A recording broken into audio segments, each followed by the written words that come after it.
One, this is Greg Muna, aka Master Moo, and we're having this week's weekly update to our weekly podcast. Art is the church of God, the Creator. We say that with a smile, but we say it, we mean it. So we can say it with a smile and mean it at the same time, in whatever sense that is meaningful to you.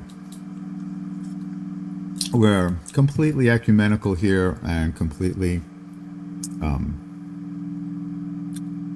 we don't make unnecessary distinctions between secular and the sacred, because another one of our axioms here is that anything worth stating can be stated and must be stated in secular terms.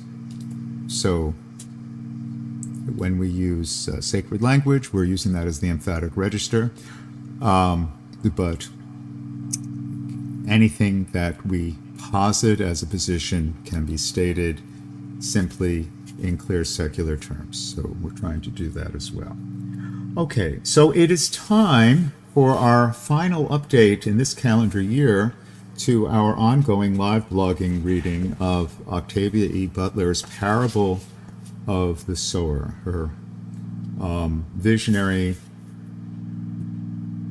speculative fiction Bildungsroman from 1993.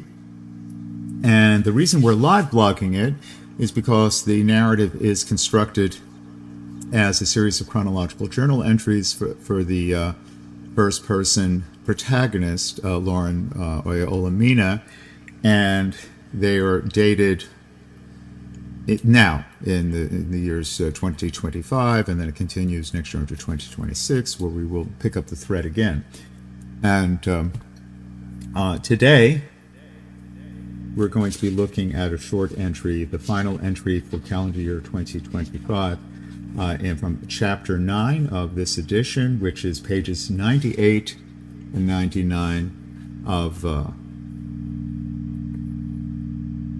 the Hachette edition, which is probably the most common paperback edition here. So we're going to read it. We're going to sort of little commentary connecting it to our previous readings. What we've been doing is that we've been reading this in tandem with relevant passages from Aristotle's Poetics, and specifically his examination of the structures of tragedy and the elements of tragedy, because really it's the narrative is very tragic. It's the fall of a noble, hardworking family into violence and to destitution, and ultimately but there is eudaimonia. There is actually realization. The young protagonist triumphs over the adversities of her family and establishes a new religion. But what we're seeing her in the earlier tragic part of her adolescence, where her family is falling apart and there's a lot of conflict. And what we've been tracing is her doppelganger-like conflict with her near sibling, Keith, who is very similar to her, but opposite in key emotional, psychological respect. He's quite pathologically narcissistic and lacking in compassion or empathy, which gives him a competitive advantage. But whereas Lauren has essentially a neurological disability, which is that she's overly empathetic, hyper empathetic, and she experiences physical symptoms of other people's pain. So if she witnesses other people's physical or psychological pain, she vicariously experiences it herself in a way which is debilitating. Yeah. And so that's the situation. So let's just jump right to it. Page 98. And this is dated Monday, November 3rd, 2025. So today is Sunday, November 2nd. I'm broadcasting right now at 12 noon on Sunday, November 2nd in New York City. It's Marathon Sunday, so toi toi toi to all of you marathoners. And to those of you who are observing All Saints Day, All Souls Day, Day of the Dead, also cheers and bravo to you. I will be attending some sort of All Souls ceremony later. Perhaps I'll discuss it because it's being led by my beloved and still wonderfully active and productive teacher, Ann Waldman, in Brooklyn. So maybe I will devote a future talk to the sort of psychedelic visionary beat poetics of the great Ann Waldman, as well as some of my other teachers from the Naropa University. But right now I'd like to focus on Octavia Butler, who sadly left this world in the early 2000s, this being one of her later works, Parable of the Sower. And we've discussed in previous episodes the sort of the biblical subtext of the Parable of the Sower, the actual parable from the King James Version, and what that implies for active readership.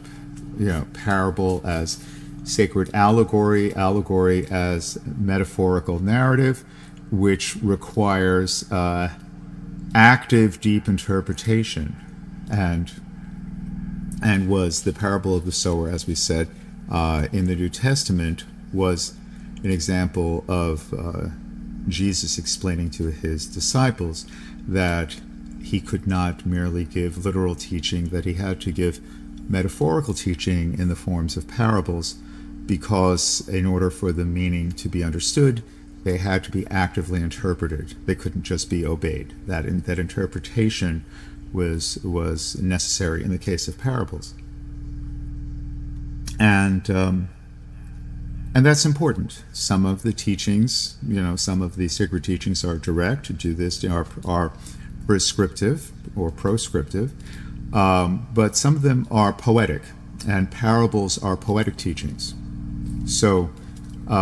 And it's a mix. So the intelligent reader has to know, when reading sacred literature, when are we reading a direct command, and when do we read literally, and when do we read figuratively, when do we read poetically. Parables are meant to be read poetically, but in the parable of the sower, the students are a bit resentful, like, why do you have to give us parables? Why can't you tell us just directly what to do? And so the meaning, which is explained in the commentary, Jesus' commentary in the parable of the sower, is that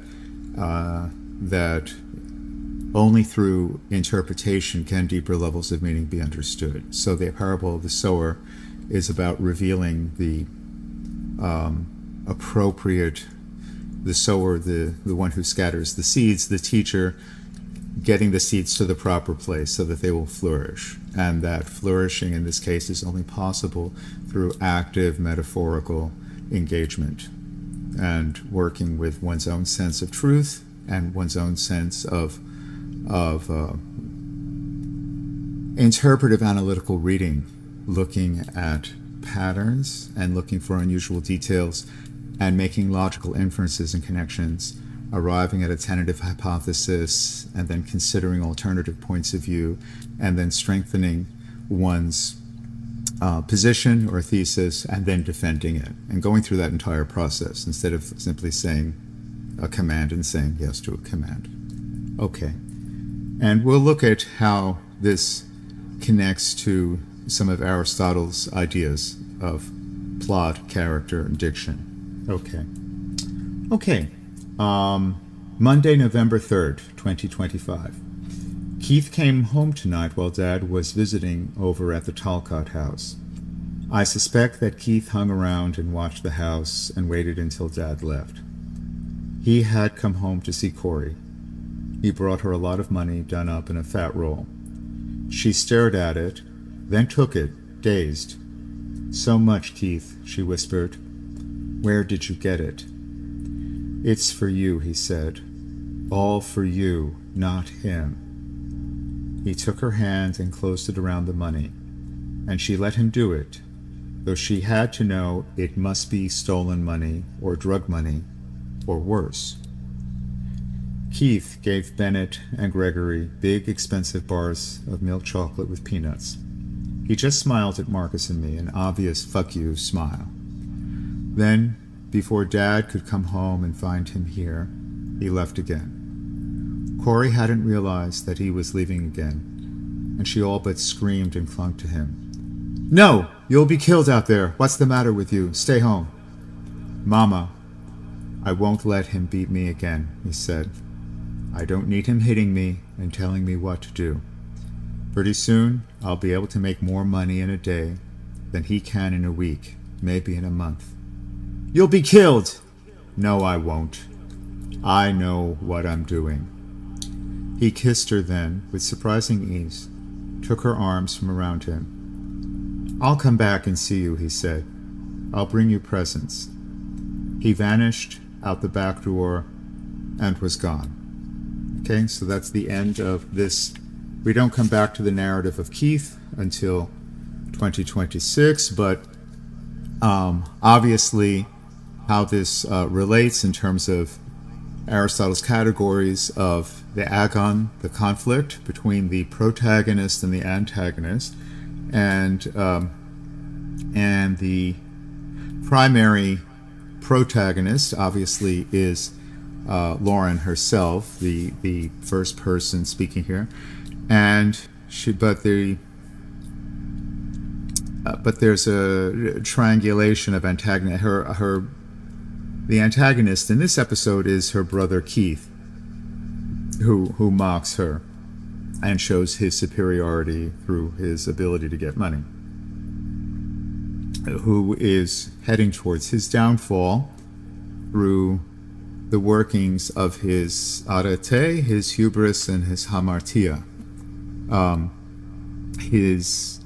In Aristotle's terms, his arete, his excellence, is his cold-blooded sense of strategy, his willingness to brave danger, to take on risky actions, to violate social norms, to commit crimes, and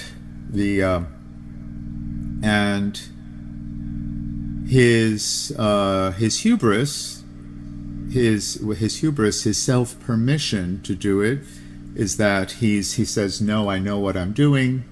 His sense that he is smarter than other people, that he won't suffer consequences because of his superior intelligence. Keith, like Lauren, has superior intelligence, and but also a part of his hubris is his sense of challenging the pater familias role, his secondary antagonism with the father character, the preacher, trying to establish himself as the head of the family through money. So that's when he said, "Soon I'll make more money than he could make in a week or a month."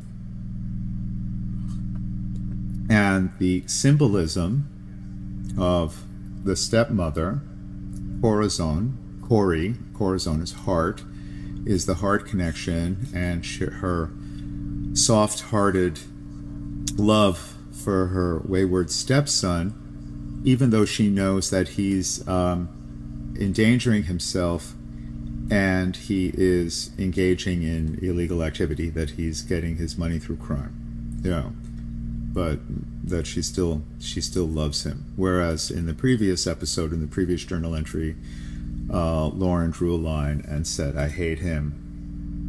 She just is and also so she's siding with the father, who has essentially pushed him out. In this, so of course the older male, younger son, the young adolescent son rivalry, that's the Oedipal conflict for the love, the corazon, the heart of the mother figure, right?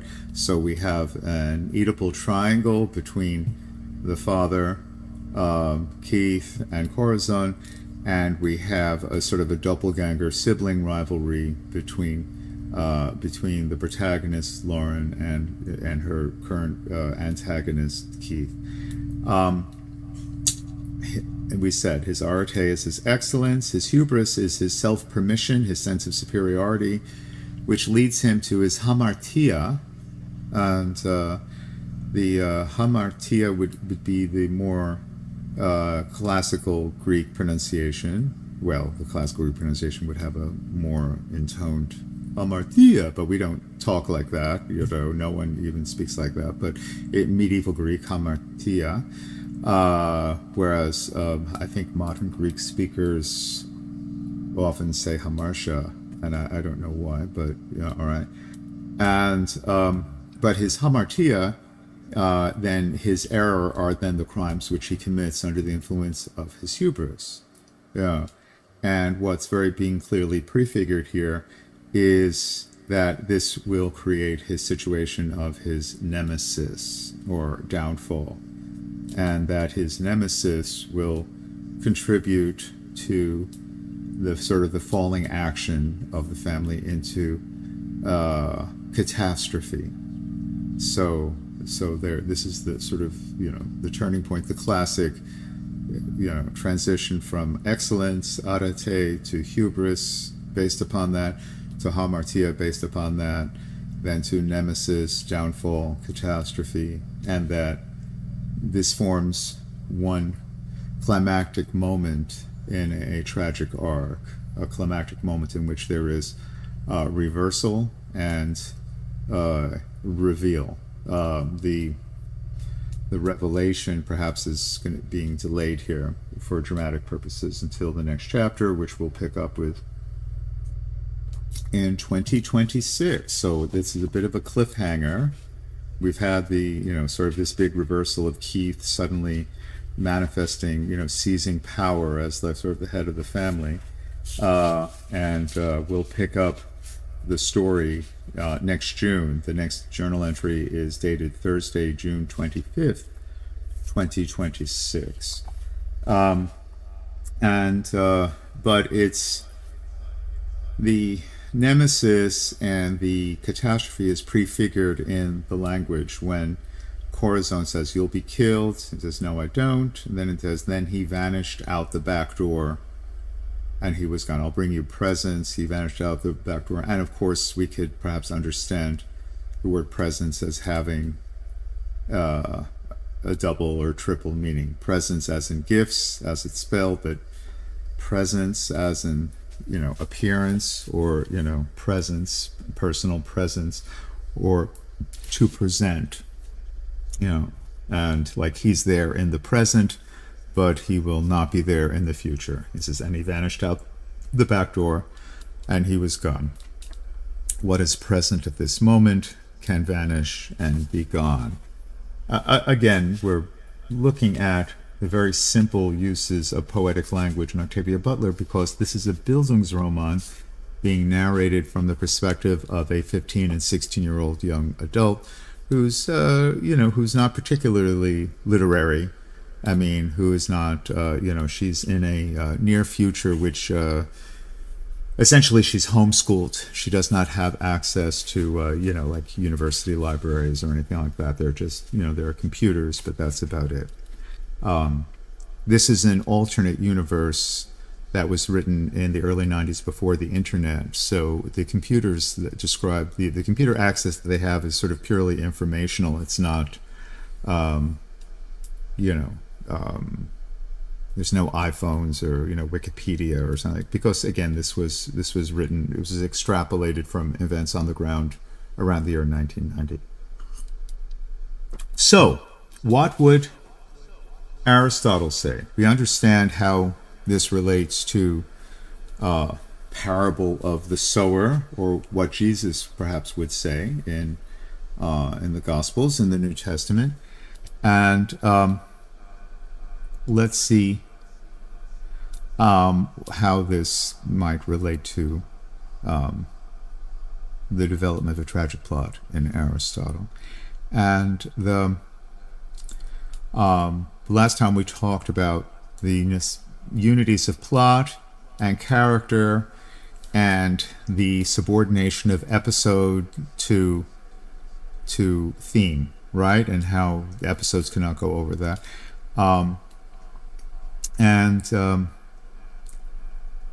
So we're looking here at the rising action, the falling action, the unraveling, the complication, the unraveling, the revelation, the recognition, so let's just jump into section 18 of Aristotle's Poetics. Okay, every tragedy falls into two parts: complication and unraveling, or denouement. So complication is often referred to as rising action, and in this translation, unraveling is the falling action, or denouement. Incidents extraneous to the action are frequently combined with a portion of the action proper to form the complication. The rest is unraveling. Everyone, I think, or probably familiar with the sort of the isosceles triangle image of the rising action. But at the top point, the vertex is the climax, and then the straight line drop down, the falling action, right? Or the unraveling, the denouement. And by the complication, I mean all that extends from the beginning of the action to the part which marks the turning point to good or bad fortune, the turning point. Okay? So this rebellion of Keith, having been raised in the preacher's family, going out and joining a life of crime and a criminal gang, this is a major turning point in the narrative. From good to bad fortune, from the previous stability of the family to the what's going to happen in the upcoming chapters, the downfall of the family. The unraveling is that which extends from the beginning of the change to the end. Thus, in the Lynceus of Theodictes, the complication consists of the incidents presupposed in the drama, the seizure of the child, and then again, the unraveling extends from the accusation of murder to the end. There are four kinds of tragedy: the complex, depending entirely on reversal of the situation and recognition; the pathetic, where the motive is passion, in such tragedies on Ajax and Ixion; the ethical, where the motives are ethical, such as the Pathotiotides and the Peleus. The fourth kind is the simple, which we here exclude the purely spectacular element, exemplified by Phorcides, the Prometheus, and scenes laid in Hades.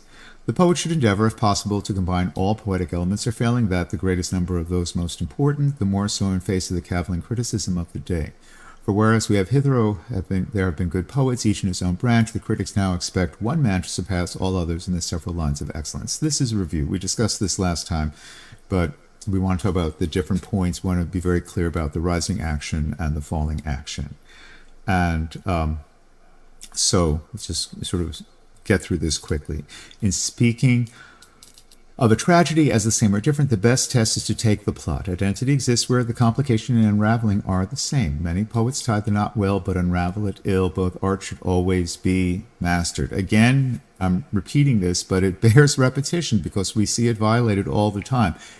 It's fairly easy to set up an opposition and to set up an archetypal conflict and to create a rising action, but it's very difficult to arrive at a unified resolution. This is where 9 out of 10 plays fail. Yes, and we've seen it in both spoken drama and also in opera as well. And as Aristotle said, when the elements don't correspond, and when one element predominates another, when the plot is not unified, the result is not catharsis. The result is not catharsis. The result is that instead of being purged productively of our pity and fear, we just are, we laugh at it. We find it ridiculous because it is ill-proportioned, and this is why people say such and such a show is cringe or embarrassing, because there's basically a fundamental problem with the plot. in terms of unity. Again, the poet should remember what has often been said and not make an epic structure into a tragedy. By an epic structure, I mean one with a multiplicity of plots. If, for instance, you were able to make a tragedy out of the entire story of the Iliad, in the epic poem, owing to its length, each part assumes its proper magnitude. In the drama, the result is far from answering to the poet's expectation.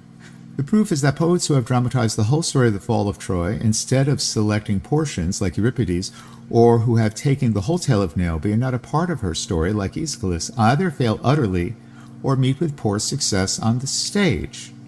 Even Agathon has been known to fail from this one defect.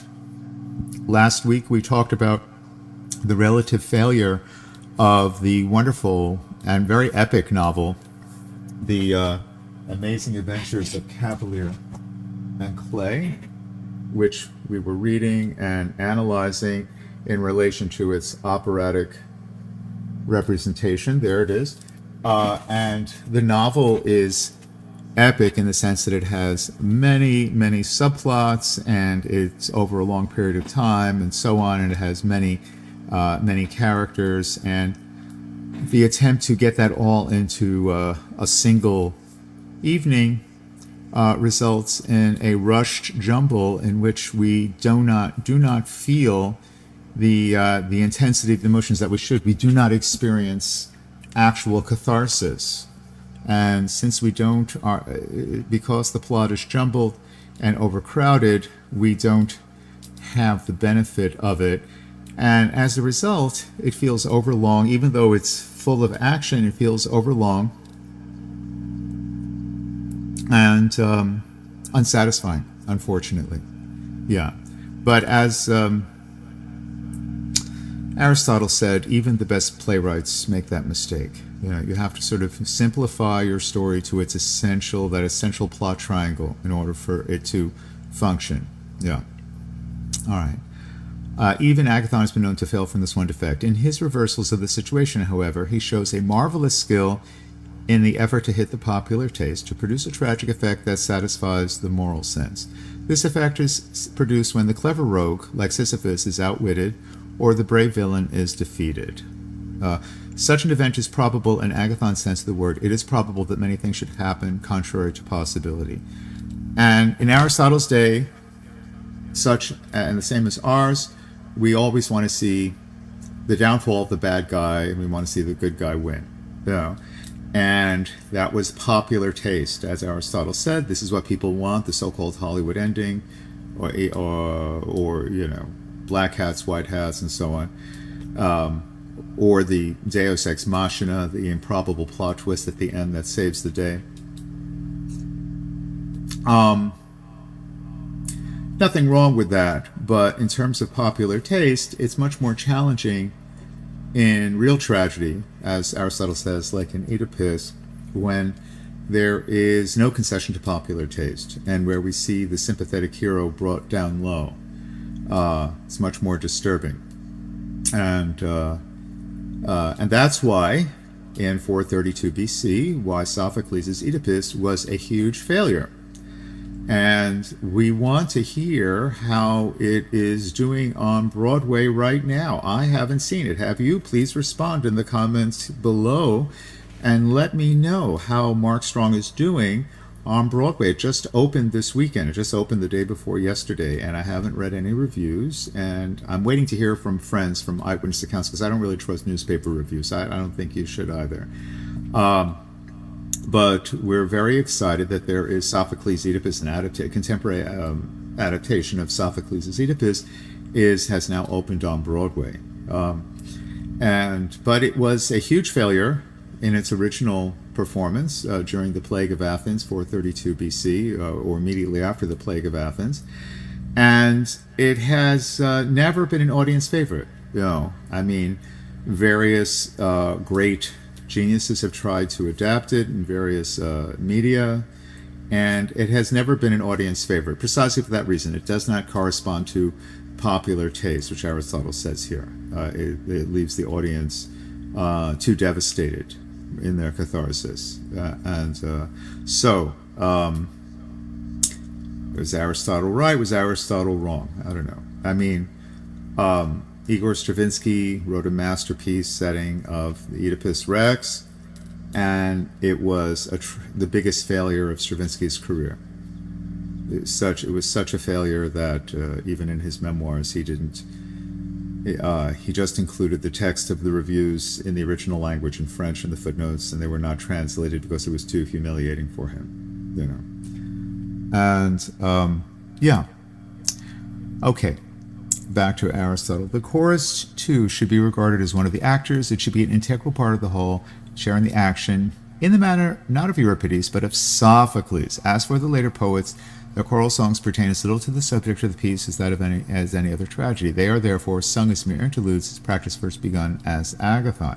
Yet what difference is there between introducing such choral interludes and transferring a speech, even a whole act, from one play to another? Okay, so again, he praises the Sophocles' treatment of the chorus over that of the later of Euripides. In Sophocles, the chorus is on stage the whole time and is reacting and is forming a living bridge to the audience. The chorus is essentially representing the audience's reaction on stage as a representation of vox populi, right? Or hoi polloi, the people, right? And so it creates an interesting sort of middle ground, you know, in terms of like breaking the fourth wall, yeah. As do the various other like apostrophes where, you know, offstage presences, deities, and so on are referred to. That's another type of breaking the fourth wall in terms of soliloquies and dramatic monologues. What Aristotle is warning against here is just putting musical numbers into plays that from other plays just because they're popular, because the audience likes them. And we see this done all the time. And not just jukebox musicals, which are the obvious examples, but often when plays are being updated, often contemporary pop music is thrown in there because it's sort of throwing the audience a bone.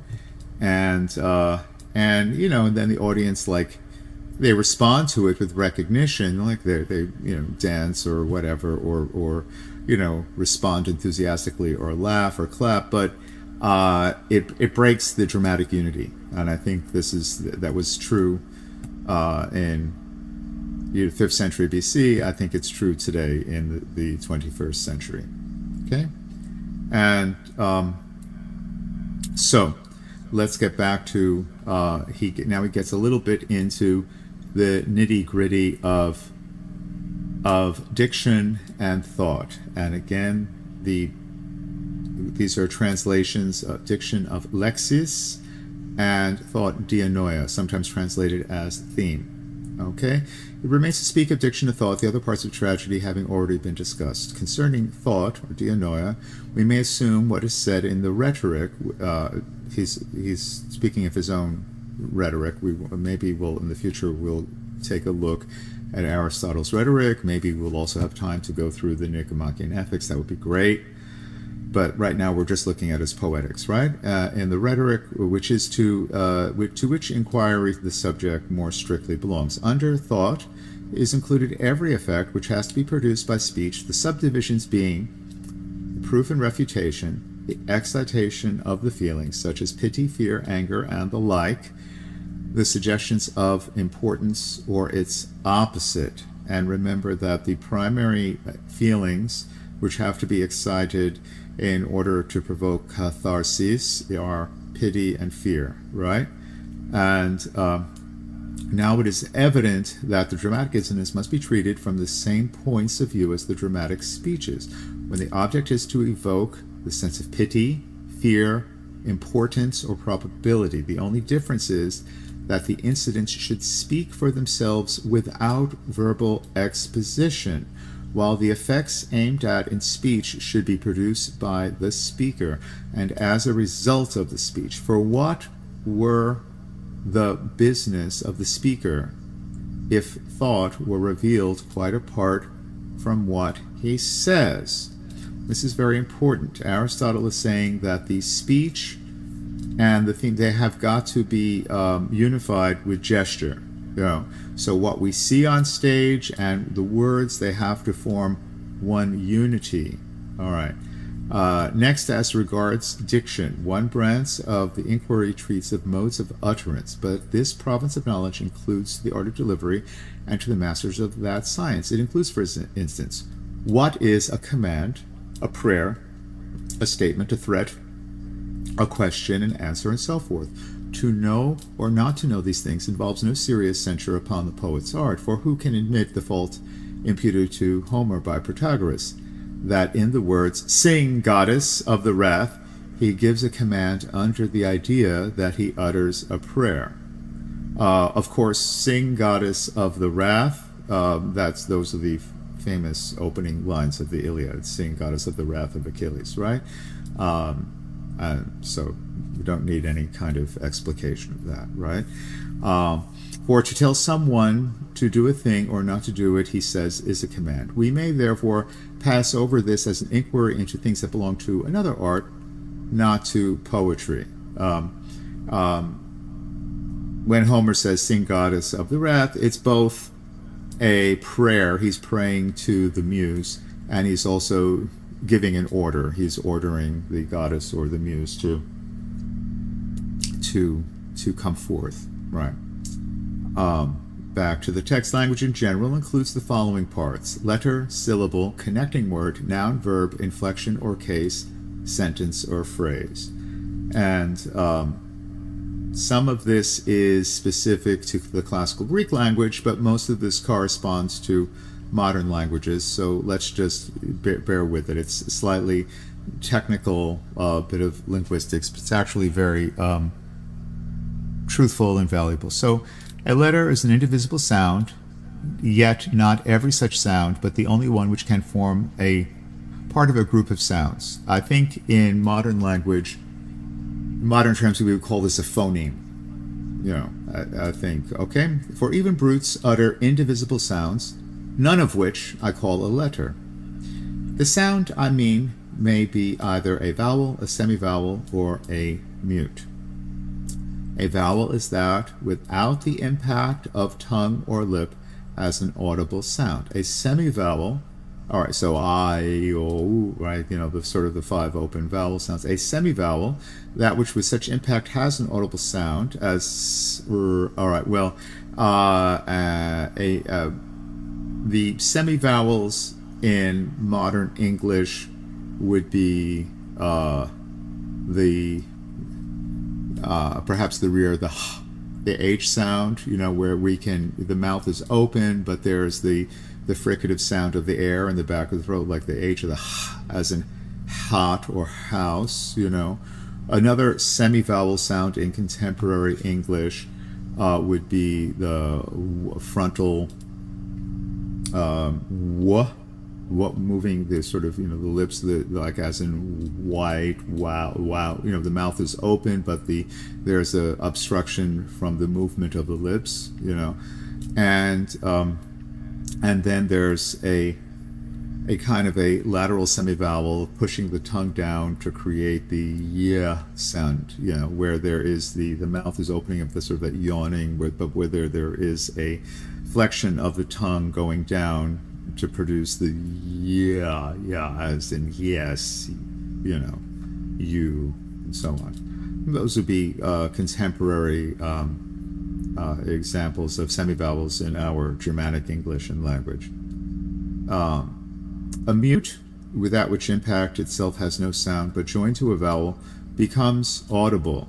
And he gives the examples as gamma, delta in the Greek language. But there are mute sounds in English include the schwa sounds, or which we combine with other like ed, right? You know, the sort of the unstressed, sort of so-called neutral vowel, the schwa, the various sorts of schwa sounds in the center of the mouth. These are distinguished according to the form assumed by the mouth and the place where they are produced, according as they are aspirated, smooth, long or short, as they are acute, grave, or of an intermediate tone, which inquiry belongs in detail to the writers on meter. All right, let's keep in mind that these distinctions were very important to Greek society because of its tradition of public speaking. We all know the stories of, Democritus overcoming his speech impediment by, reciting against the sea with a mouthful of pebbles and all that, right?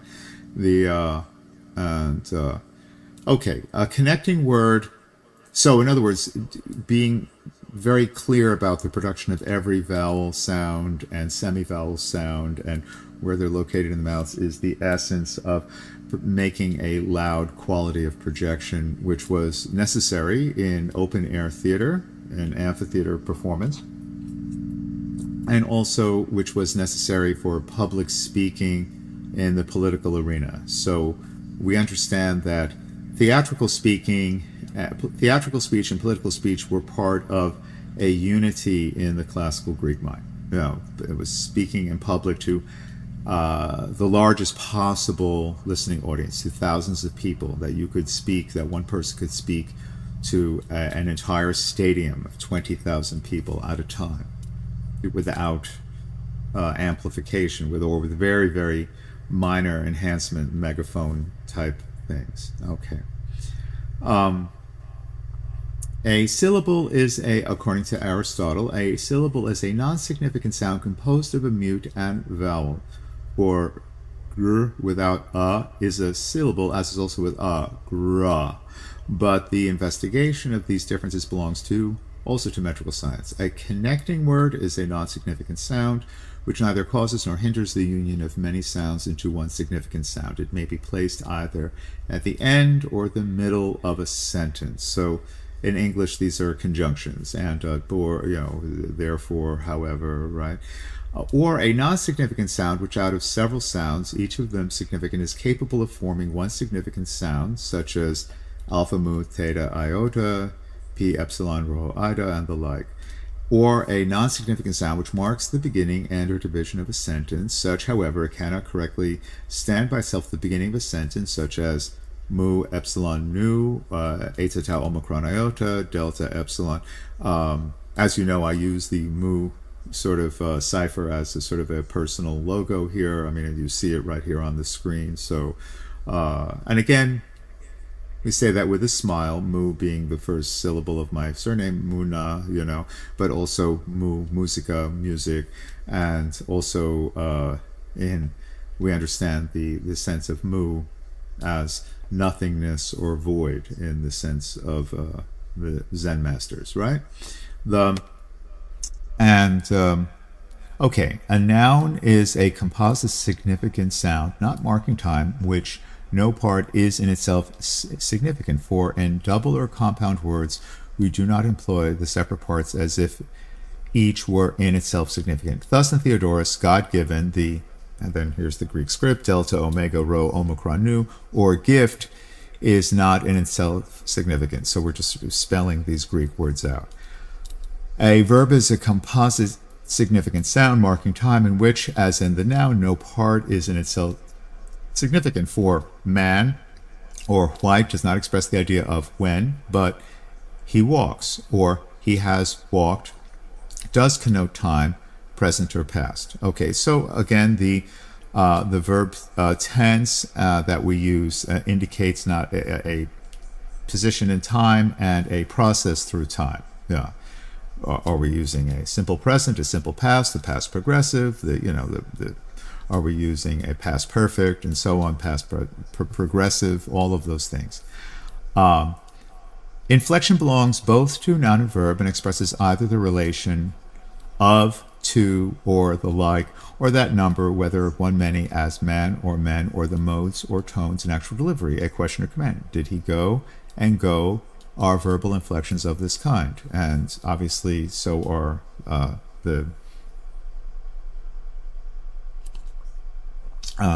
those conjunctions. Yeah, and so a sentence or phrase is a composite significant sound, some at least of whose parts are in themselves significant, for not every such group of words consists of verbs and nouns.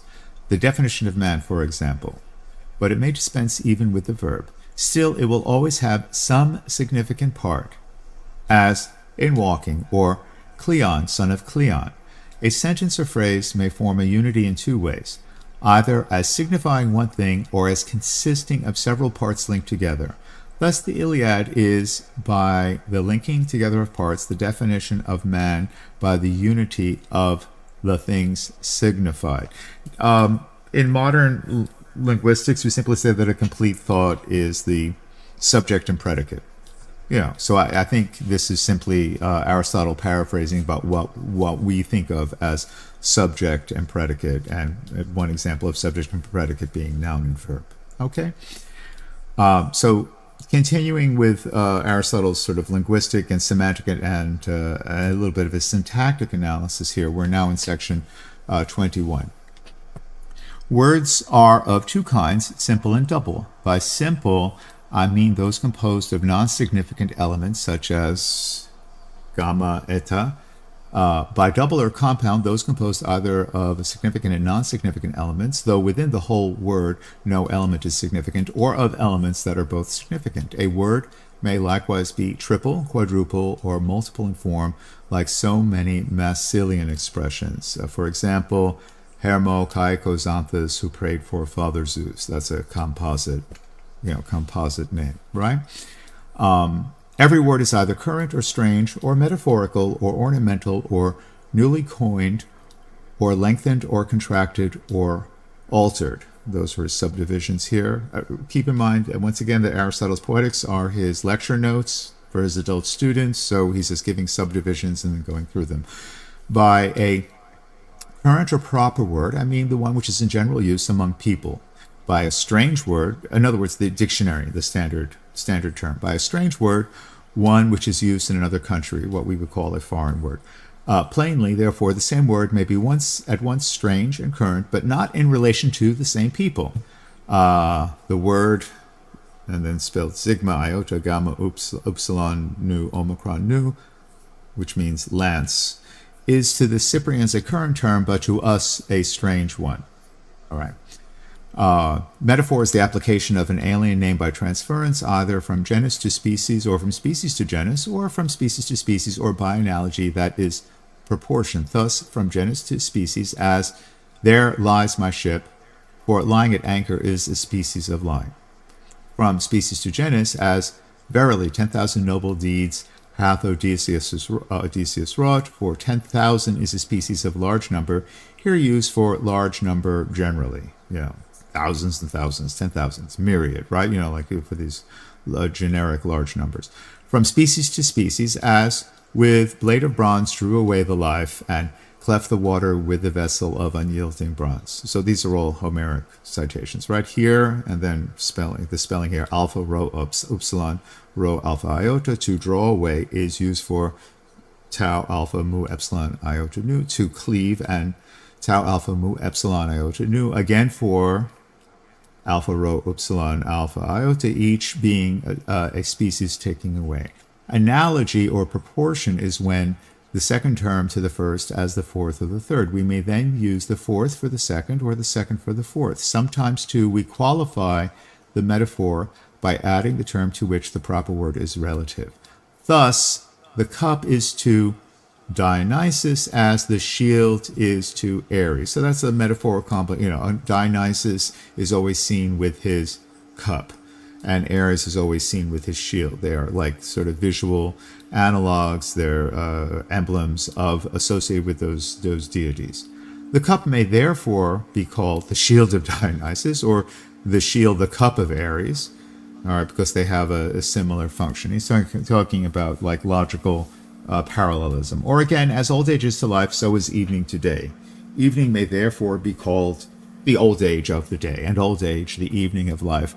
Or in the phrase of Empedocles, life's setting sun. Okay, good old Empedocles. For well, maybe we'll spend some time and look at the pre-Socratics some other time. But we love Empedocles, right? And we love the Sicilian philosophers altogether. Sicilian you're looking at me as Gregory Corso once said, Look at him, he's got the map of Sicily all over his face.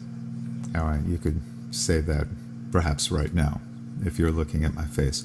For some of the terms of proportion, there is at times no word in existence. Still, the metaphor may be used. For instance, to scatter seed is called sowing, but the action of the sun in scattering its rays is nameless. Still, this process bears to the sun the same relation as sowing to the seed. Hence the expression of the poet, sowing the God-created light. Of course, this was unintentional by Aristotle, but of course this is a direct paraphrase of the whole idea of the parable of the sower, and of which in the Bible, and then it's by extension it's used by Octavia Butler in her novel Parable of the Sower. There is another way in which this kind of metaphor may be employed. We may imply an alien term and then deny the one term its proper attributes. If we were to call the shield not the cup of Ares, but the wineless cup. Okay, so that would be a cup, a wineless cup, that would be a contribution.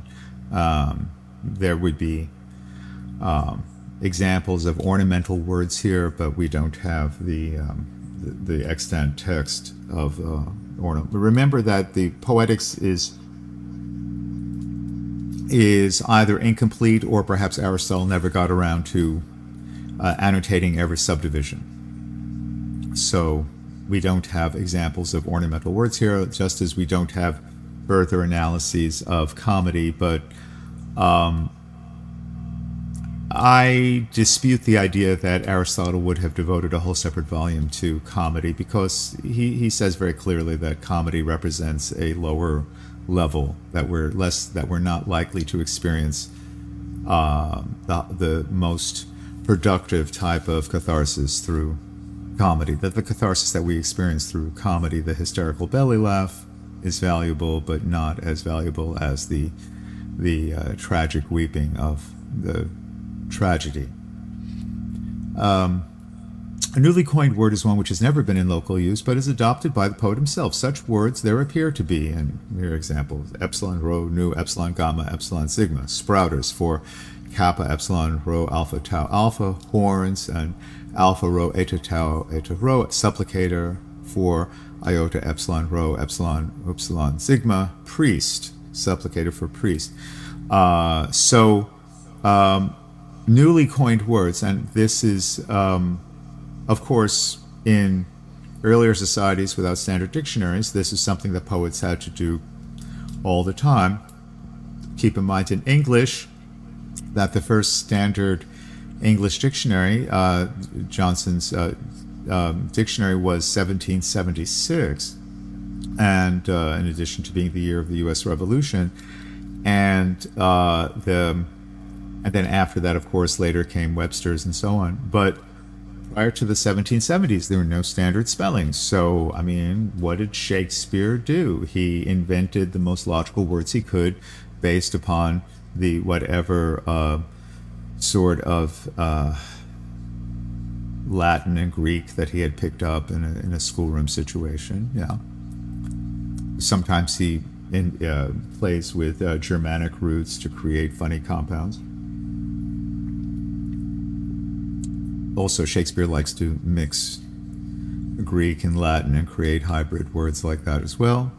And that's great because Shakespeare. But I'm not Shakespeare. Let's get back to Aristotle. A word is lengthened when its own vowel is exchanged for a longer one or when a syllable is inserted. A word is contracted when some part of it is removed. Instances of lengthening are, and again, spelling Greek letters here, pi, omicron, lambda, eta, omicron, sigma, for pi, omicron, lambda, epsilon, omega, sigma, inserting that extra epsilon. All right, and here's another example of lengthening: pi, eta, lambda, eta, iota, alpha, delta, epsilon, omega, for pi, eta, lambda, epsilon, iota, delta, omicron, epsilon. All right, so the omicron. Of contraction, kappa, rho, iota, delta, omega, and omicron psi, as in mu, iota, alpha, gamma, iota, nu, epsilon, tau, alpha, iota, alpha, mu, pi, omicron, alpha, mu, pi, omicron, tau, epsilon, rho, omega, nu, omicron psi. Okay. And an altered word is one in which part of the ordinary form is left unchanged. The part is recast, as in delta epsilon she iota tau epsilon rho omicron nu, kappa alpha tau alpha mu alpha zeta omicron nu, delta epsilon she iota tau epsilon rho omicron nu for delta epsilon she iota omicron nu. Nouns in themselves are either masculine, feminine, or neuter. Masculine and all right, again, this is Greek grammar: masculine, feminine, or neuter. Masculine, such as end in nu, rho, sigma, or in some letter compounded with sigma, these being tu and si. Feminine, such as that end in vowels are always long, namely et, omega, and that of vowels that admit of lengthening, those in alpha. And the numbers of letters in which nouns masculine and feminine end is the same. Psi and she are equivalent to endings in sigma. No noun ends in a mute or a vowel short by nature. 3 only end in iota. This is the example: mu, eta, lambda, iota. Kappa, omicron, mu, iota. Third one, pi, epsilon, rho, iota. 5 end in upsilon. Neuter nouns end in either of these two latter vowels, also in nu and sigma. All right, so those are very specific to the sort of the phonology and syntax of the classical Greek language. That was a little bit in the weeds there, but it was a little bit crunchy, but still fascinating. Okay, which brings us to section 22. And this is perfectly straightforward. The perfection of style is to be clear without being mean. Okay, let's repeat that, because truer words were never spoken. The perfection of style is to be clear without being mean. The clearest style is that which uses only current or proper words. At the same time, it is mean. Witness the poetry of Cleophon of Sthenelus. That diction, on the other hand, is lofty and raised above the commonplace, which employs unusual words. By unusual, I mean strange or rare words, metaphorical, lengthened, anything, in short, that differs from the normal idiom. Yet a style wholly composed of such words is either a riddle or jargon. A riddle if it consists of metaphors, a jargon if it consists of strange or rare words. We might also refer to a jargon in that sense as purple prose, or overlong prose, right? For the essence of a riddle is to express true facts under impossible combinations. Now, this cannot be done by any arrangement of ordinary words, but by the use of metaphor it can. Okay, so to be clear is to use just the simplest, most common words without any ambiguity and so on, but that is very blunt. That lacks elegance. So how to add elegance so that our simple words do not seem mean? This is what Aristotle's examining here. So he says the key here is that we can achieve this, he says, by the use of metaphor. This cannot be done by any arrangement of ordinary words, but by the use of metaphor it can. Such is the riddle. A man I saw who on another man had glued the bronze by aid of fire, and others of that kind.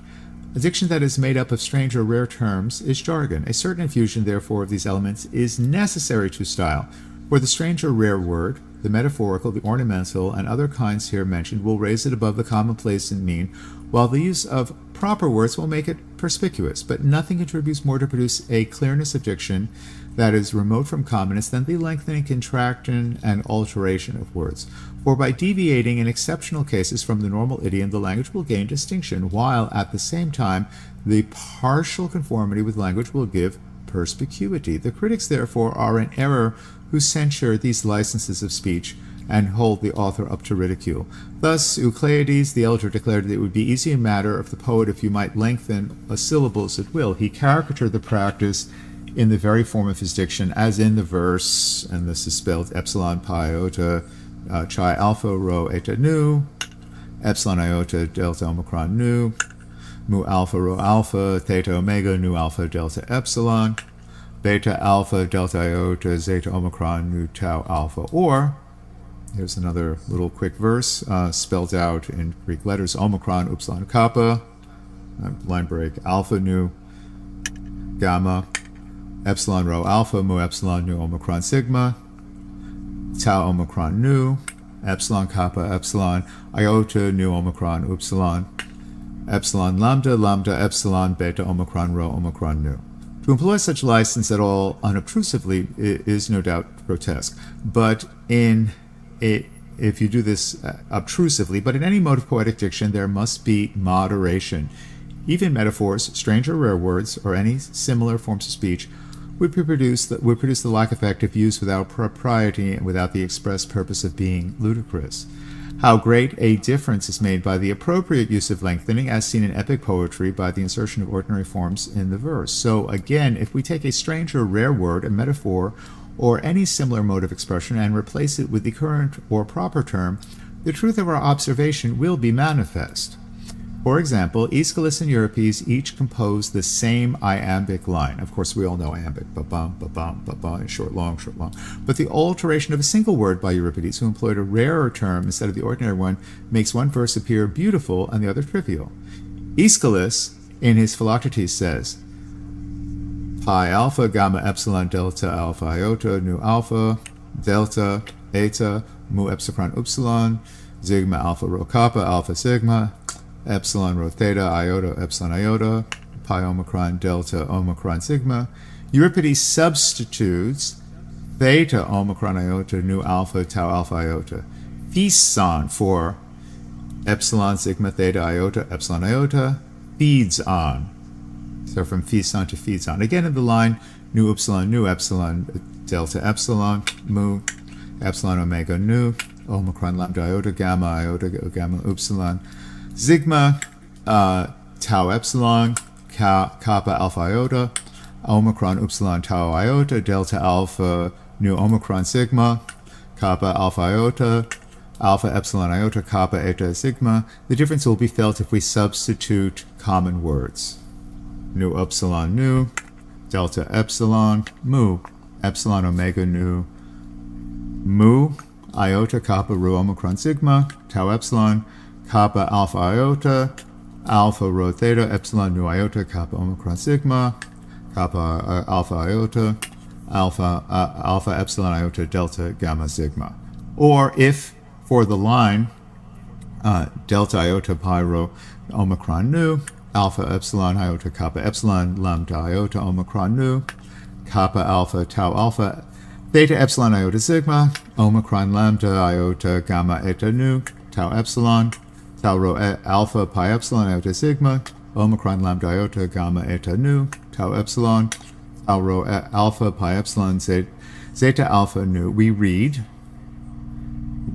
and then delta iota pi rho omicron nu, mu omicron chi theta eta rho omicron nu, kappa alpha tau alpha theta epsilon iota sigma, mu iota kappa rho alpha nu, tau epsilon, tau rho epsilon pi epsilon zeta alpha nu. Or for, and this is for the phrase, eta iota omicron nu epsilon sigma, beta omicron omega rho iota nu, eta iota omicron nu, epsilon sigma kappa rho alpha zeta omicron upsilon rho iota nu.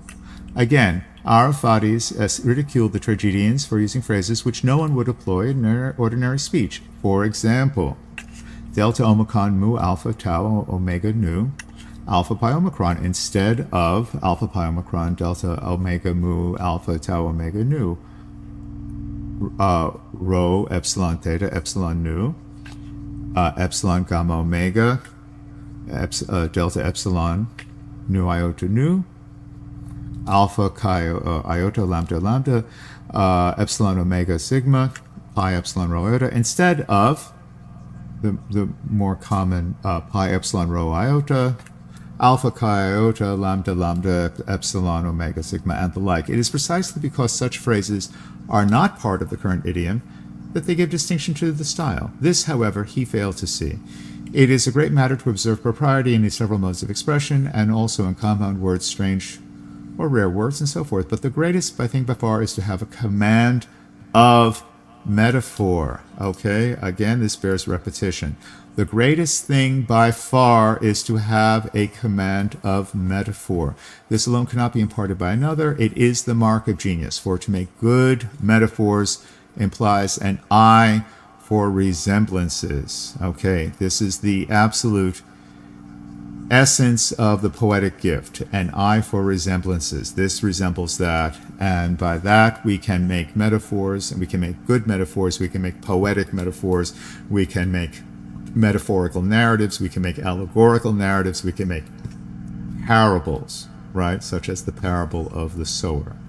Of the various kinds of words, the compound are best adapted to dithyrambs, rare words to heroic poetry, metaphors to iambic. In heroic poetry, indeed, all these varieties are serviceable, but in iambic verse, which reproduces as far as may be familiar speech, the most appropriate words are those which are found even in prose. These are the current or proper, the metaphorical, the ornamental. Concerning tragedy and imitation by means of action, this may suffice. I find it, of course, dithyrambs being sort of songs of intoxication and hymns to Dionysus. I find it interesting that in the classical world that the iambic had the colloquial sort of conversational quality that it still maintains for us, speaking a Germanic language millennia later. Because of course this sort of iambic flow, iambic pentameter, is sort of the most common measure of spoken English. Okay, let's move on a little bit to section 23. And again, try to make some connections to what we read today from Octavia Butler. As to that poetic imitation which is narrative in form and employs a single meter, the plot manifestly ought, as in a tragedy, be constructed on dramatic principles. So we're talking about here a dramatic monologue here, or a soliloquy, right? For it should have a subject of single action, whole and complete, with a beginning, middle, and end. It will thus resemble a living organism in all its unity and produce the pleasure proper to it. It will differ in structure from historical composition, which of necessity present not a single action, but a single period, and that all happened within the period to one person or to many, little connected together by the events that may be. As for the sea fight at Salamis and the battle with the Carthaginians in Sicily took place at the same time, a little bit of Sicilian history here, but did not tend to any one result. So in the sequence of events, the Salamis and the battle of the Carthaginians, success and failure, right? Yet no one single result is thereby produced. Such is the practice, we may say, of most poets. Here again, then, as been already observed, the transcendent excellence of Homer is manifest. He never attempts to make the whole war of Troy subject of his poem, though that war had a beginning and an end. It would have been too vast a theme, and not easily embraced in a single view. If, again, he had kept it within moderate limits, it must have been overcomplicated by the variety of incidents. As it is, he detaches a single portion and admits as episode many events from the general story of the war, such as the catalogue of the ships and others, thus diversifying the poem. All other poets take a single hero, a single period, or an action, single indeed, but with a multiplicity of parts. Thus did the author of the Cypria and the Little Iliad. For this reason, the Iliad and the Odyssey each furnish the subject of one tragedy, or at most of two, while the Cypria supplies material for many, and the Little Iliad for 8. The award of the arms, the Philoctetes, Neoptolemus, the Eurypylus, the Mendicant Odysseus, the Laconian women, the fall of Ilium, the departure of the fleet.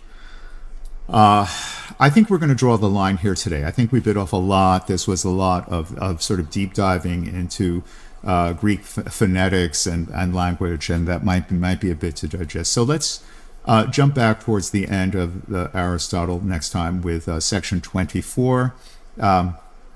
The different types of the relationship between epic poetry and tragedy, and his analysis of Homer, and perhaps we can relate it to sort of the epic which Octavia Butler is building in her speculative fiction world and parable of the sower. Okay, I think that'll be it for Sunday, November 2nd. Please post your comments here. We are live blogging, especially for Monday. This is particularly, I'm posting this on Sunday, November 2nd, but these comments are for Monday, November 3rd, 2025, pages 98 and 99, chapter 9 of Parable of the Sower of Octavia Butler, seen through the prism of Aristotelian tragedy. Okay, so I guess that'll be it for today. This has been Greg Muna, aka Master Moo, and this has been our update of Art is the Church of God, the Creator, where we say it because we mean it. Okay. Bye-bye. Be well.